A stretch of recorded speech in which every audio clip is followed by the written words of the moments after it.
बिस्मिल्लाहिर्रहमानिर्रहीम, अस्सलामुअलैकुम। मैं हूं हमजा अशरफ। शामिल करते हैं headlines. Benazir income support programme के नाम पर फ्रॉड करने वाले 2 मुल्जिमान FIA साइबर क्राइम मुल्तान की गिरफ्त में आ गए। मुल्जिमान के कब्जे से 2 लैपटॉप, 21 मोबाइल फोन्स और 41 सिमें भी बरामद कर ली गईं। जालसाज मुख्तलिफ तरीकों से सादा शहरियों से लूट मार करते थे। FIA का ऐसे फ्रॉडियों के खिलाफ सख्त कार्रवाई का अज़्म। फैरियर पुलिस ने मंशियात की फरोख में मुलव्विस एक मुलजिम को गिरफ्तार कर लिया। SHO फैरियर ने खुफिया इत्तला पर कार्रवाई की। मुलजिम दहली कॉलोनी और पंजाब कॉलोनी में मंशियात फरोख करता था।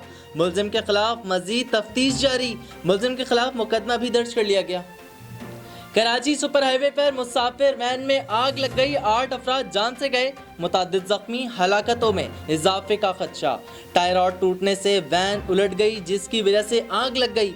मुसाफिर वैन में 20 से 22 अफराद सवार थे। वैन हैदराबाद से कराची आ रही थी। कबड्डी का मैदान बन गया जंग का मैदान। फैसलाबाद में कबड्डी खेलते खिलाड़ियों में झगड़ा। वजह टीमों में खिलाड़ियों की तादाद बराबर ना होना थी।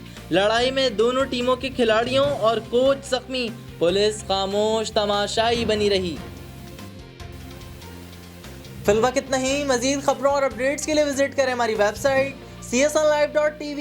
इसके अलावा आप हमें फेसबुक और ट्विटर पे भी ज्वाइन कर सकते हैं। देखते रहिए CSN।